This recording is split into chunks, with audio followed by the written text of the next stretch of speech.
Hello students, welcome to my channel commerce and economics classes.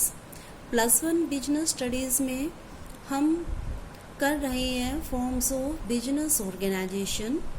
जो भी forms of business organisation हम अभी कर रहे हैं वो सभी हमारी प्राइवेट सेक्टर बिजनेस ऑर्गेनाइजेशन है, जिसमें गवर्नमेंट का कंट्रीब्यूशन नहीं होता, निजी लोग ही पैसा लगाते हैं, वही उसको मैनेज करते हैं। तो उसमें सबसे पहले हमने सोल ट्रेड किया था, उसके बाद ज्वाइंट हिंदू फैमिली बिजनेस और पार्टनरशिप ऑर्गेनाइजेशन हम कर चुके हैं। तो आज हम एक नया फॉर्म ऑफ बिजनेस ऑर्गेनाइजेशन करेंगे, वो है कोऑपरेटिव सोसाइटीज़। तो कोऑपरेटिव सोसाइटीज़ में हमारे पास दो वर्ड आते हैं, दो वर्ड से मिलकर बना है कोऑपरेटिव वर्ड। एक तो है को और दूसरा है ऑपरेटिव। को का मतलब है मिलकर और ऑपरेटिव का मतलब है उसको चलाना। तो कोऑपरेटिव सोसाइटीज़ एक ऐसा बिजनेस ऑर्गेनाइजेशन है जिसमें कुछ लोग इकट्ठे होते हैं जिनकी ज़रूरतें सेम होती है, पर उनके पास इतने फाइनेंशियल रिसोर्सेज नहीं होते हैं। तो वो लोग मिलकर कोऑपरेटिव सोसाइटीज़ बनाते हैं, उसमें थोड़ा थोड़ा पैसा सभी डालते हैं, मिलकर खुद ही उसको मैनेज करते हैं। तो जिस भी मेंबर को ज़रूरत होती है उस मेंबर की वो उस पैसे से हेल्प करते हैं। अलग अलग पर्पज़ के लिए कोऑपरेटिव सोसाइटीज़ भी अलग अलग टाइप की हो सकती है। जैसे कोऑपरेटिव हाउसिंग सोसाइटी होती है, जो बड़े सिटीज़ होते हैं वहाँ पर लोगों के लिए मकान लेना मुश्किल होता है, तो वो अपनी कोऑपरेटिव हाउसिंग सोसाइटी बना लेते हैं मिलकर। तो वो लोग मिलकर उसमें पैसा लगाते हैं, इकट्ठी ज़मीन खरीद लेते हैं, उस पर मल्टी स्टोरी बिल्डिंग बनाकर उसमें अपने मेंबर्स को वो हाउस अलॉट करते हैं। इस तरह से वो लोग जिनके पास पैसा नहीं होता है, इंडिपेंडेंटली कोई मकान वो खरीद सके इतने बड़े शहर में, वो भी अपना मकान बना पाते हैं, क्योंकि सब मिलकर इकट्ठा पैसा डालकर इकट्ठी ज़मीन खरीद लेते हैं। और मल्टी स्टोरी बिल्डिंग होने के कारण उसकी कॉस्ट कम हो जाती है और उन लोगों के पास भी अपना मकान हो जाता है। तो इस तरह से अलग अलग पर्पज़ के लिए कोऑपरेटिव सोसाइटीज़ अलग अलग हो सकती है।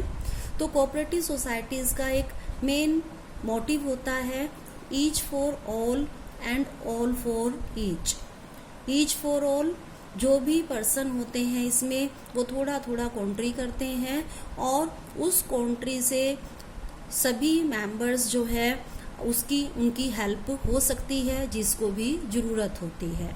ऑल फॉर ईच, क्योंकि सब लोगों ने जो कंट्रीब्यूशन डाला है उससे उस मेंबर की हेल्प हो जाएगी जिसको रिक्वायरमेंट होगी पैसे की, या जो भी उसका ऑब्जेक्टिव होगा उसके अकॉर्डिंग हर एक मेंबर की इसमें हेल्प हो जाती है। तो कोऑपरेटिव सोसाइटीज़ का जो मेन ऑब्जेक्टिव होता है वो प्रॉफिट अर्निंग का नहीं होता, बल्कि अपने मेंबर्स की हेल्प करना होता है। तो सबसे पहले हम इसका मीनिंग करेंगे कोऑपरेटिव सोसाइटीज़ का। कोऑपरेटिव सोसाइटी बिजनेस का एक ऐसा टाइप है जिसमें लोग पारस्परिक आर्थिक हितों में वृद्धि करने के लिए, पारस्परिक आर्थिक हित मीन्स जो उनका इंटरेस्ट होता है, जो भी लोग मिलकर कोऑपरेटिव सोसाइटी बनाते हैं उनका इंटरेस्ट सेम होता है, एक जैसी ज़रूरत के लोग इकट्ठे होते हैं और वो मिलकर कोऑपरेटिव सोसाइटी बनाते हैं। तो समान स्तर के लोग इसमें आते हैं और स्वेच्छापूर्वक मीन्स अपनी मर्जी से इसको स्थापित करते हैं, बनाते हैं, एस्टैब्लिश करते हैं। गवर्नमेंट से इसका रजिस्ट्रेशन कराना जरूरी होता है। इसके लिए गवर्नमेंट ने कोऑपरेटिव सोसाइटीज़ एक्ट 1912 बनाया हुआ है, तो उस एक्ट के अंडर इसका रजिस्ट्रेशन कराना कंपलसरी होता है। स्वेच्छापूर्वक मीन्स अपनी मर्जी से ही कोई भी व्यक्ति जब मर्जी चाहे इसका मेंबर भी बन सकता है और जब मर्जी चाहे वो अपना हिस्सा, अपना शेयर जो है वो कोऑपरेटिव सोसाइटी में वापस करके उससे अलग भी हो सकता है। तो इसमें मर्जी होती है किसी भी व्यक्ति की, उसका मेंबर बनना और बने रहना उसकी मर्जी होती है, उसके ऊपर किसी तरह का कोई दबाव नहीं होता है। और इसका जो मेन ऑब्जेक्टिव है कोऑपरेटिव सोसाइटीज़ का, वो प्रॉफिट अर्निंग नहीं होता है बल्कि मेंबर्स की हेल्प करना होता है। तो अब हम इसके करेंगे करैक्टरिस्टिक्स। हर एक बिजनेस ऑर्गेनाइजेशन के हमने करैक्टरिस्टिक्स की है, फीचर्स किए हैं। तो कोऑपरेटिव सोसाइटीज़ के भी अपने कुछ अलग से फीचर्स हैं। तो सबसे पहला इसमें आता है यही voluntary membership. Voluntary membership means cooperative societies का कोई भी व्यक्ति जो है मेंबर बन सकता है जिसका वो इंटरेस्ट हो, और इसका मेंबर बनने के लिए कि किसी भी पर्सन को फोर्स नहीं किया जा सकता। तो किसी भी पर्सन ने अगर कोऑपरेटिव सोसाइटीज़ का मेंबर बनना है तो उसको इसका मिनिमम 1 शेयर जो है वो खरीदना जरूरी होता है। तो जो भी पर्सन उसका शेयर खरीदेगा वो उसका मेंबर बन सकता है।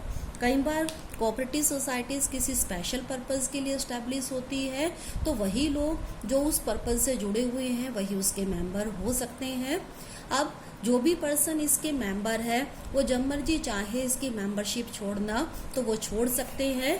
उसके लिए वो अपना शेयर जो है बाहर के लोगों को नहीं बेच सकते, उनको कोऑपरेटिव सोसाइटी में ही वो मेंबर शेयर जो है वापस करना होता है।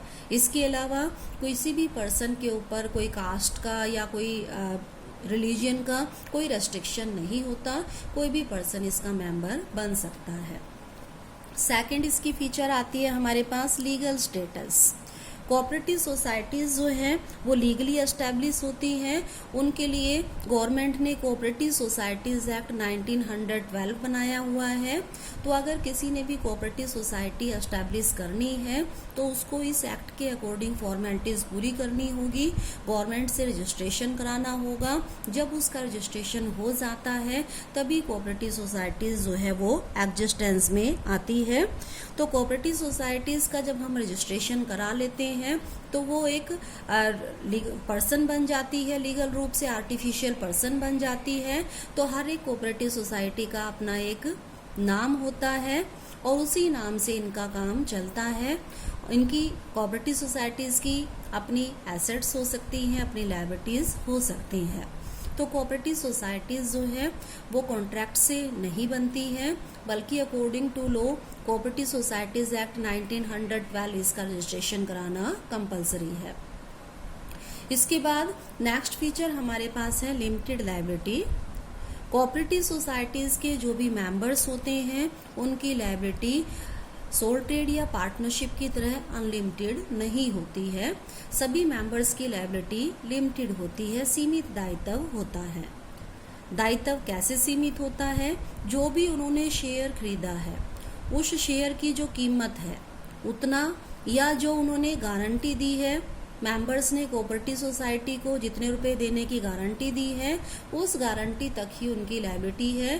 मीन्स उतने ही रुपए वो कोऑपरेटिव सोसाइटी में देंगे, उससे ज़्यादा रुपए उनसे नहीं मांगे जा सकते हैं।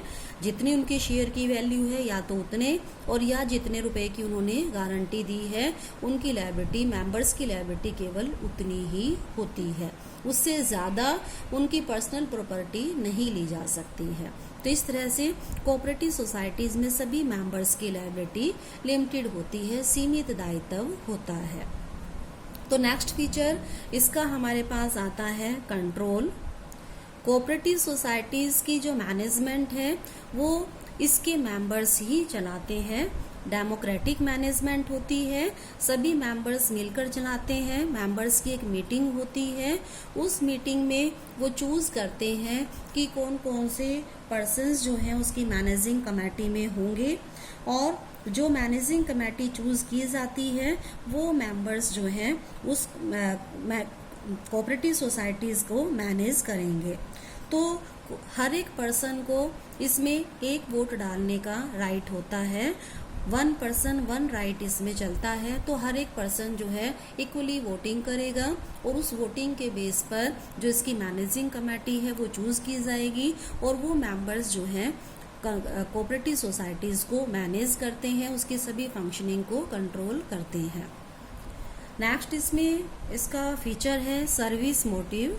कोऑपरेटिव सोसाइटीज़ का जो मेन मोटिव है वो प्रॉफिट अर्निंग का नहीं होता है, बल्कि अपने जो मेंबर्स हैं उनकी सर्विस करना, उनका सेवा करना इसका मुख्य उद्देश्य होता है। साथ में सोसाइटी को भी इसका बेनिफिट होता है, मेंबर्स को तो होता ही होता है, और सोसाइटी का भी ये सेवा जो है इससे हो जाती है। तो इनका मेन ऑब्जेक्टिव प्रॉफिट अर्निंग का नहीं होता। तो ये जो कोऑपरेटिव सोसाइटीज़ होती है ये कम कीमत पर अपने मेंबर्स को और सोसाइटी को चीज़ें अवेलेबल कराती है, तो इसीलिए इनका ऑब्जेक्टिव प्रॉफिट अर्निंग का नहीं है। Next, equality of voting rights. Cooperative societies में 1 पर्सन 1 वोट का प्रिंसिपल अप्लाई होता है। एक पर्सन को एक ही वोट डालने का राइट होता है, चाहे उस पर्सन के पास कितने भी शेयर्स क्यों ना हो, पर वोट जो है वो एक ही डाल सकता है। तो वोटिंग राइट जो है वो शेयर्स के हिसाब से नहीं होते, बल्कि मेंबर के हिसाब से होते हैं। एक पर्सन को एक ही वोट डालने का अधिकार है, चाहे उसके पास कितने भी शेयर क्यों ना हो। तो इसीलिए इसमें वोटिंग राइट की इक्वलिटी होती है। एक पर्सन को, हर एक पर्सन को एक ही वोट डालने का राइट होता है। Disposal of surplus next feature है इसमें। कोऑपरेटिव सोसाइटीज़ का मेन ऑब्जेक्टिव प्रॉफिट अर्निंग का नहीं होता है, तो जब भी इसकी इनकम एक्सपेंडिचर से ज़्यादा होती है तो इसीलिए इसको हम यहाँ पर प्रॉफिट नहीं बोलते, बल्कि हम उसको सरप्लस बोलते हैं। अब अगर इसमें सरप्लस होता है तो उसको कैसे डिस्पोज ऑफ किया जाता है, मीन्स उसको बंटवारा कैसे किया जाता है। तो इसमें जो भी सरप्लस होगा, प्रॉफिट होगा, उसका कुछ परसेंट तो मेंबर्स में बांट दिया जाता है, कुछ परसेंट जो है 1/4 जो है इनको रिजर्व में ट्रांसफ़र करना कंपलसरी होता है, और मैक्सिमम 10% जो है ये अपने मेंबर्स को डिविडेंड दे सकते हैं, उससे ज़्यादा नहीं दे सकते हैं। और कुछ परसेंट जो है, मैक्सिमम 10% जो है ये एरिया की डेवलपमेंट पे खर्च करते हैं। जिस एरिया में कोऑपरेटिव सोसाइटीज़ एस्टेब्लिश की गई है उस एरिया की डेवलपमेंट पर खर्च करते हैं, और फिर भी अगर बच जाता है तो ये अपने मेंबर्स में बोनस के रूप में बांट दिया जाता है उसको। तो इस तरह से जो भी कोऑपरेटिव सोसाइटीज़ में सरप्लस होता है वो एरिया के ऊपर भी ये खर्च करते हैं और रिजर्व में भी ट्रांसफ़र करते हैं। मेंबर्स में तो मैक्सिमम 10% ही उस सरप्लस का बांटा जा सकता है।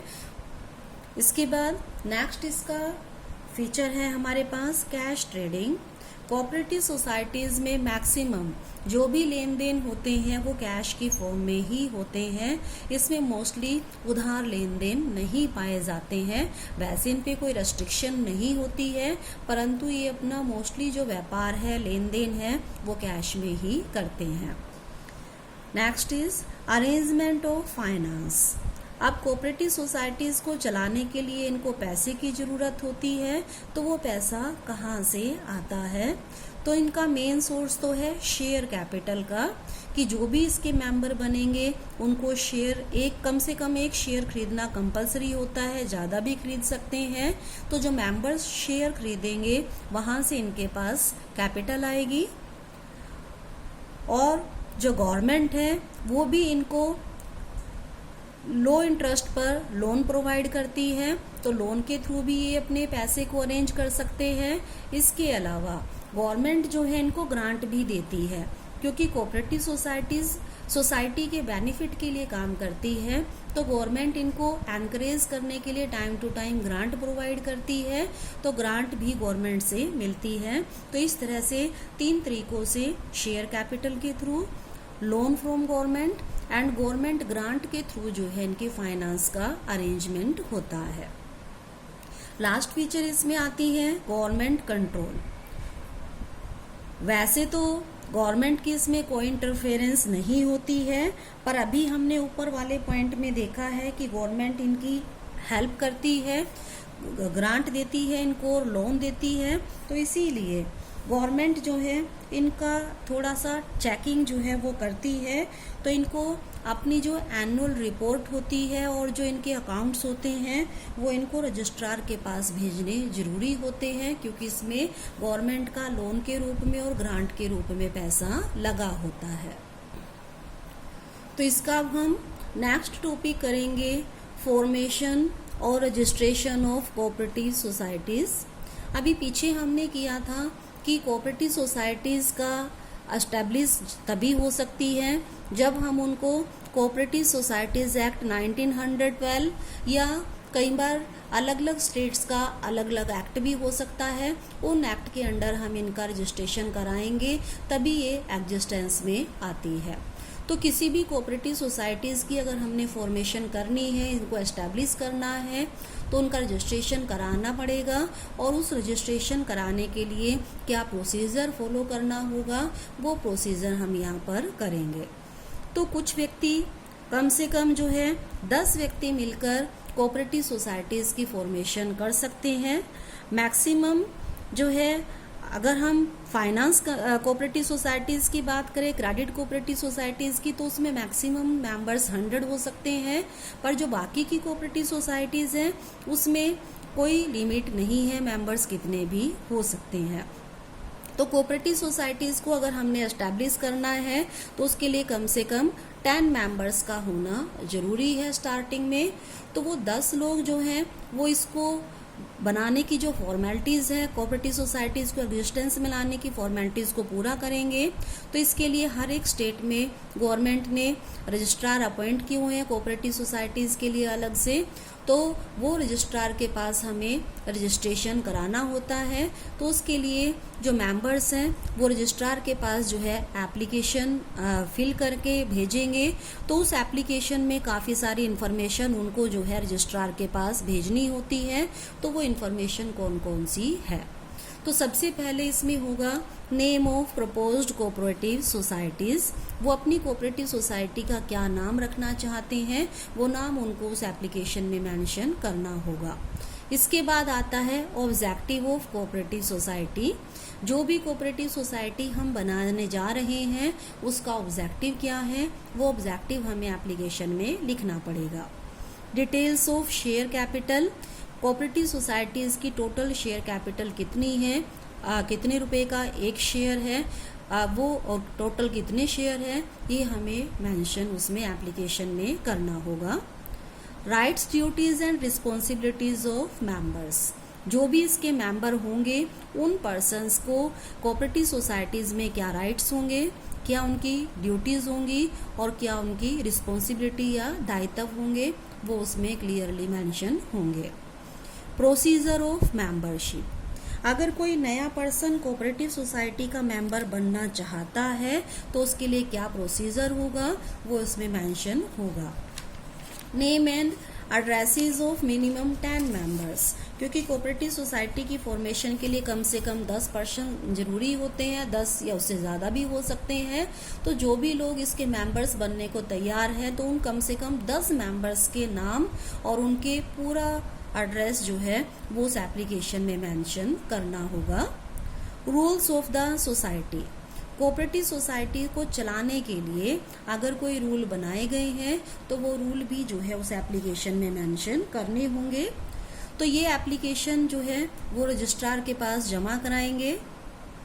जब रजिस्ट्रार जो है इस इंफॉर्मेशन को सारी को चेक करेगा, अगर वो इसे सेटिस्फाई हो जाएगा कि जो इन्फॉर्मेशन इस एप्लीकेशन में दी गई है वो ठीक है, तो वो इस कोऑपरेटिव, जो भी कोऑपरेटिव सोसाइटीज़ बनाना जा रहे हैं उसका नाम अपने रजिस्टर में एंटर कर लेगा और इनको एक सर्टिफिकेट इशू करेगा।